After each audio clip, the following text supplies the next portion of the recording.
Olá, meus amigos. Meu nome é Welton e irei olhar com vocês aqui informações importantes sobre a Aeris. Quem me acompanha aqui há um certo tempo sabe que desde que a empresa foi lançada na Bolsa de Valores, eu trago as principais atualizações. Então, se você é da época que eu comecei a cobrir a Aeris e fazer aqueles alertas, deixa abaixo no seu comentário se vocês lembram o que eu falava tanto. Então aqui vou fazer uma breve apresentação do histórico da Aeris na Bolsa de Valores, certo? Inclusive falando sobre os controladores da companhia. O que a Aeris faz, acho que boa parte de vocês já conhece. Se não conhece, vamos conhecer agora. A empresa, ela atua na fabricação das pás eólicas que são utilizadas nos aerogeradores. Então, o aerogerador, ele é composto por aquele tubozinho, né? Tem um tubo. Lá em cima tem a nacela, ou é nacelle, nunca lembro esse nome. E na nacelle tem um motor lá dentro. E vão as hélices. Deixa eu botar de azul para dividir. As pás, né? As pás eólicas. Ou hélices. Eu chamo hélices. No dia a dia eu falo hélice mesmo. Não falo pá eólica, não. Pá eólica é um nome muito grande. Hélice é mais curtinho. Então pronto, a Aeris fabrica justamente essas hélices, popularmente conhecidas como hélices. E ela está numa localização estratégica lá bem pertinho do porto de Pecém, um dos principais portos aqui do país, facilitando a sua exportação, o seu transporte para várias regiões do Brasil e do mundo. Isso aqui é uma localização estratégica, como a própria companhia diz, certo? Ela destaca aqui no seu site de relações com investidores. Então eu vejo que a Aeris tem tudo a ver com essa pegada aí de energias renováveis, etc, etc, etc. Combate ao aquecimento global, certo? Não preciso me estender, não, porque isso aqui, de forma resumida, já dá para entender. E aí, quando nós vamos aqui para nossa estrutura societária, nós vemos que atualmente, após o lançamento das ações na bolsa, a família Negrão possui 60% do controle da companhia, enquanto que o Free Float está aqui por volta dos 28%. Então, o Free Float é aquela quantidade de ações que é livremente negociado na bolsa de valores, certo? Então, por falar em bolsa de valores, a ação ela foi negociada inicialmente em R$ 5,55. Foi o lançamento dela na bolsa. No momento que eu tô gravando, a Aeris veio mais uma vez, de novo, novamente, batendo a sua mínima histórica. E por enquanto tá aqui, R$ 1,31. Inclusive, deixa abaixo no seu comentário, meu amigo e minha amiga, qual é o valor de Aeris 3 no dia que você está assistindo esse vídeo. Porque daqui, meus amigos, eu juro a vocês, apesar de todos os alertas, claro que eu fazia lá, sempre fiz, na verdade, sempre faço todos os meus vídeos, ter sempre pé no chão, diversificar a carteira, botar uma parte dos seus recursos em empresas que já são sólidas, não naquelas que podem ser. No caso, a Aeris não é uma empresa sólida, ela pode ser. Não, mas você não falou que ela atua no setor importante. Certo, calma, olha, vamos lá. Uma coisa é o setor que a companhia atua, certo? Uma coisa é o setor que a companhia atua. Outra coisa é como essa empresa está tendo desempenho nesse setor que ela atua. Tem que ver se a receita está crescendo, tem que ver se o resultado operacional está crescendo, se a quantidade de clientes está crescendo, certo? E a Aeris, ela não correspondeu às expectativas que foram colocadas nela desde que ela foi listada na bolsa, certo? Aqui vou olhar com vocês daqui a pouco por quê. Mas eu vou me concentrar aqui nessa família Negrão. Se você for pesquisar aí na internet mesmo, você vai ver que eles têm um patrimônio, meus amigos, bilionário. Bilionário. Inclusive, em 2021, eles entraram na lista da Forbes. Eles entraram lá nos 100 maiores ricos. 100 maiores ricos aqui, ó.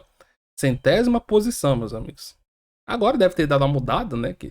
Mas enfim, não é pouca coisa. Eles começaram aqui a vida lá no interior de São Paulo, Campinas, produzindo medicamentos, criaram a Medley, depois venderam a Medley para a Sanofi, empresa francesa, e atualmente eles são um dos maiores fornecedores de gados, já que ele tem aqui, ó, uma fazenda gigantesca lá em Goiás. Inclusive eu trouxe aqui atualizações. Qual é o nome da fazenda? Ah, aqui, ó. É a Fazenda Conforto. Fazenda Conforto, na cidade de Nova Crixás, em Goiás. Se tiver alguém de Goiás aí, diga aí se você conhece essa fazenda. Então, ela é de acordo aqui com o R7, certo? Ela é a maior fazenda de confinamento de gado do país. Ela deixa lá o gado, né, fechado, comendo lá para engordar bem. E ela também é a principal fornecedora da JBS dos Irmãos Batistas. A propriedade ela tem nada mais, nada menos do que 12 mil hectares e tem aqui 72 mil cabeças de gado com um faturamento de 120 milhões de reais ao ano, fora a Aeres. Por que eu estou trazendo essa informação? Porque a família Negrão, meus amigos, não tem do que reclamar. Não tem do que reclamar. Eles aproveitaram, né? Oba-oba, Selic baixa. Por falar em Selic baixa, o ritmo agora é outro. No dia que eu tô gravando, a Selic tá aqui nos 14%. 14%. Na época que a Aeres foi lançada, deixa eu ver aqui, acho que tava até no ciclo de baixa ainda da Selic. Tinha terminado já, eu acho. A Selic, meus amigos, estava em 2%. Então, quando as ações da Aeres foram lançadas, ó, foi aquele famoso pega sardinha. Se você tiver um tempo aí de mercado, você vai ver várias ações nesse ritmo. Foram lançadas aqui com um mercado mais otimista, que estava se recuperando do coronavírus, aquele oba-oba, aquele sentimento que eu vivo falando aqui para vocês terem cuidado.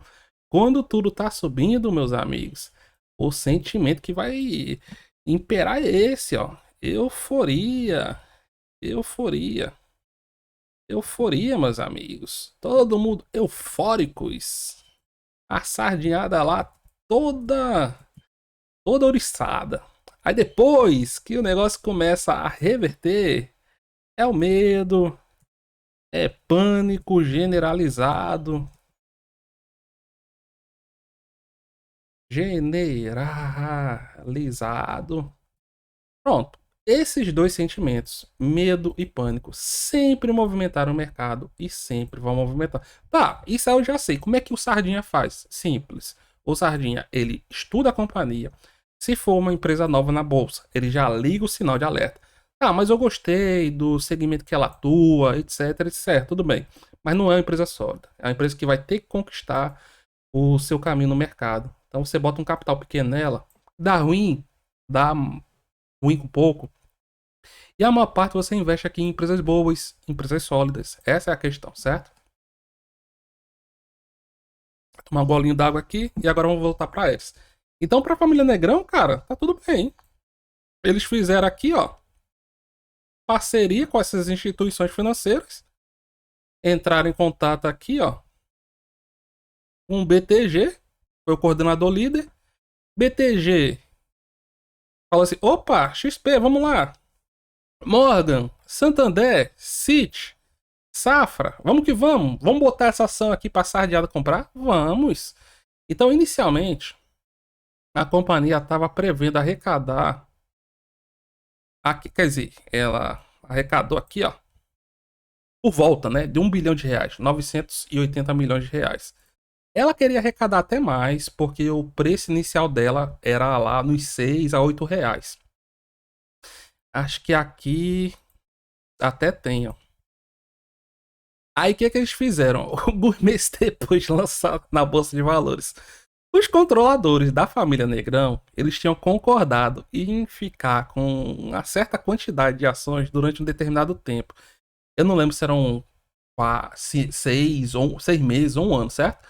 4 meses depois, aproveitando essa alta inicial aqui, ó, porque eles queriam lançar as ações por volta dos 8 reais, certo?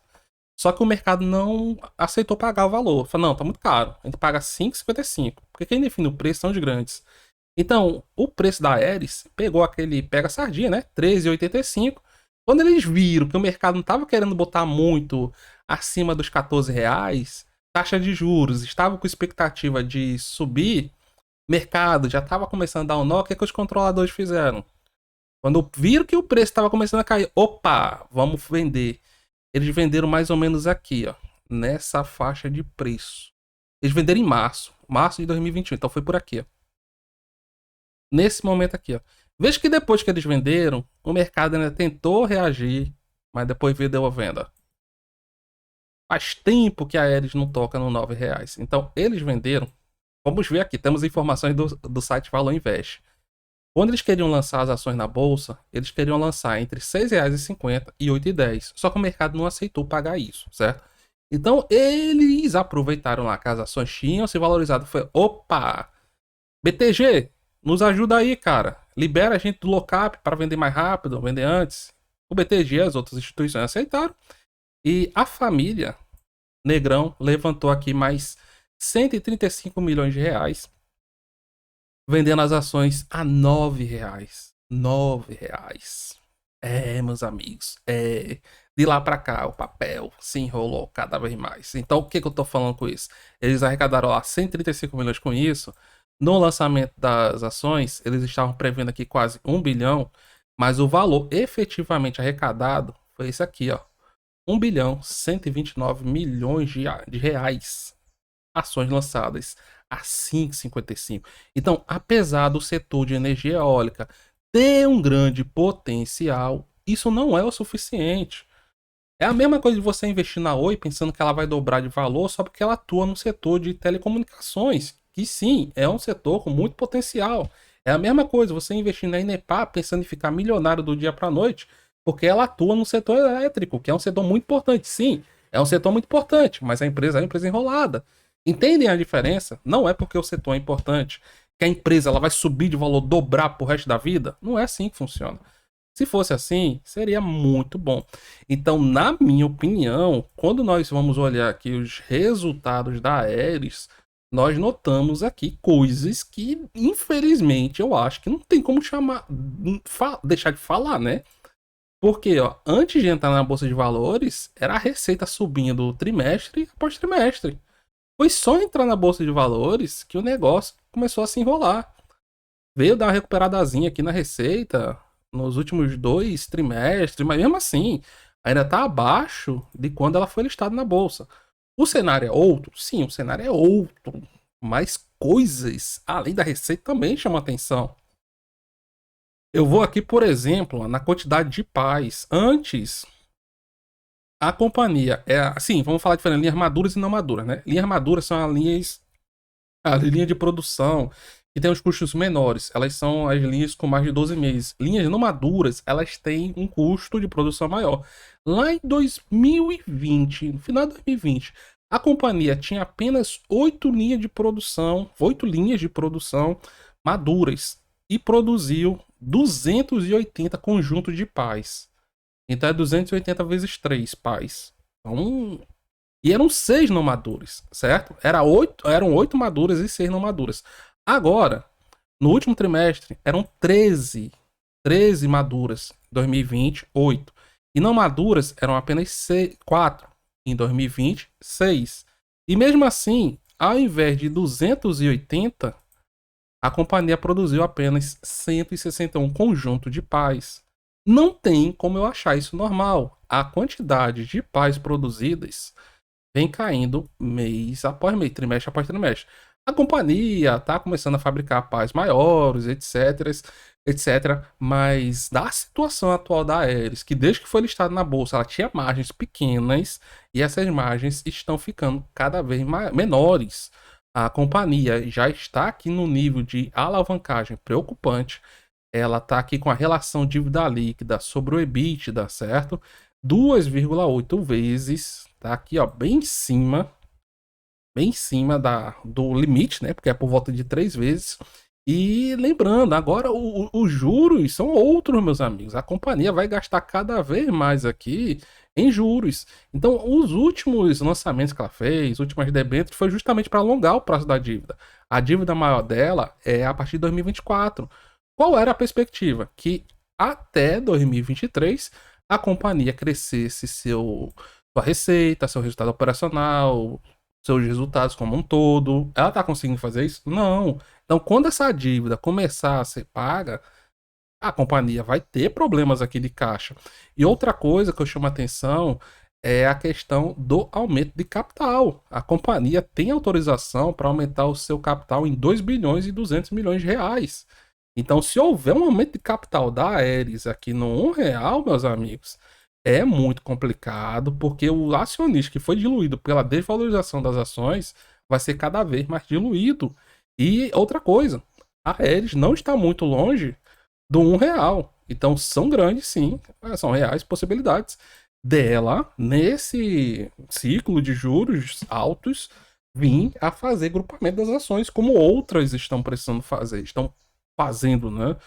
Então, ficar de olho aqui. A Ares realmente não mostrou ao que veio. Vamos ficar de olho nos próximos capítulos e ver como é que ela vai mostrar aí. E ver também a atitude dos controladores que, sinceramente, na minha opinião, não estão mostrando aqui uma boa governança não, meus amigos. Parece que eles só governam para eles. Os acionistas que se lascam.